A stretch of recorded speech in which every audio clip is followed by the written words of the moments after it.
Today I got to go to the Renewable Energy Technology Center with my dad. Thanks to Klause, I got to ask a lot of questions, and I hope you learn all the things that I did in the video. What are ways to use the sun's energy? What's that? No, he's already gone. That is a solar cooker, a concentrated solar cooker.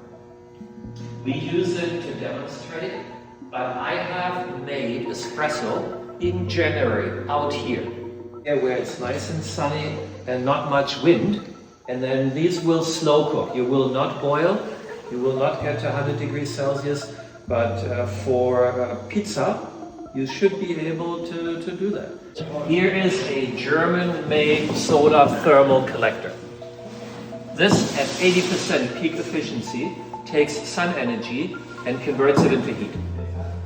This is one of the most efficient heat engines you can imagine.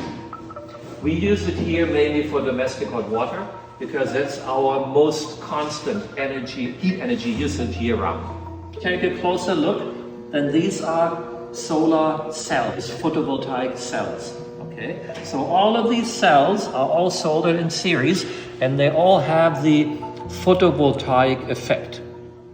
And by having yay many, all in series, we get to the voltage we desire.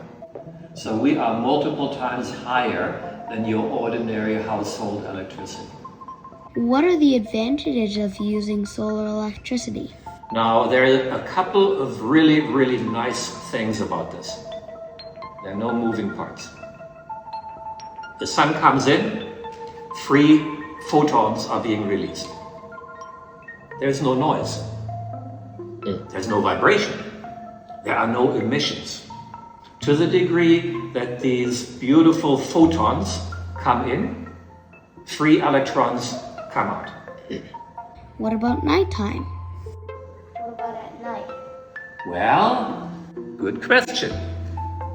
The free electrons coming out are very proportional to the photons coming in. So if it is dark at night and no light, no photons are coming, no free electrons are leaving. It's direct proportional. So solar energy is dependent on the weather. It is also seasonal. It is intermittent. It is all of these things. What about storing electricity then? Electricity is a very finicky form of energy, and when we talk about storage, we typically talk about chemistry. What goes on inside the battery is chemistry. It's not electricity, it's chemistry. And so, and chemistry that is aging and self-discharging. Now, there are ways, so-called flow batteries, where you can take a chemical, you introduce electricity, and you separate that chemical into two components, which you can then store separately, and they will be stable. And if you then later bring them back together, they react and release electricity. They're called flow batteries. But heat is much, much easier to store than electricity. Give me a humongous tank. This is just a small tank. Give me a tank that is 1,000 times larger than this. And I can store, and I put big insulation around. And now I can take excess summer heat and carry it into the winter. Can be done, has been done, is a big, big potential, and that would make an awful lot of sense way up north. I've heard of people storing intermittent power, whether it's wind or solar or whatever, in not necessarily in chemistry, let's say, but in physical systems. So pumping water into dams or in heat reservoirs. Pumping water up or even raising weights can be done. But then how can you have electricity all year? My solar generation is driven by this resource coming in. Now here is a really beautiful thing, and it's called net metering. Under net metering, I can get electricity from the grid, I can put electricity into the grid, and I have a rolling 12 months window. So if I generate more in summer than I am consuming, and I'm sending kilowatt hours into the grid, I get credit. If at night or in winter I'm using more than I generate, I can use those credits. Our goal is obviously to make as many households as we can net zero. Now I can add to that. My wife and her 100% electric vehicle, she's using approximately 4,000 kilowatt hours per year.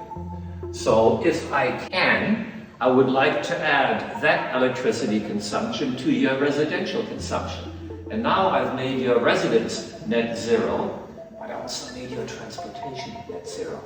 What if you want to know how much electricity you're getting? This is a remote monitoring unit. And by pushing this button, I'm waking it up. So now this little monitoring unit is communicating with that inverter, and it says, give me data.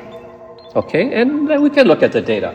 So what we can already see is this chart shows you the solar generation today, starting in the morning, and it's right now loading. So right now, as we speak, this 5 kilowatt solar carport is generating 1.11 kilowatt clean solar electricity. Okay, so it's operating a little bit more than at 20% of its rated capacity. Why? Well, look at the sky. I mean, basically, the solar energy coming in is what it is. I cannot control it.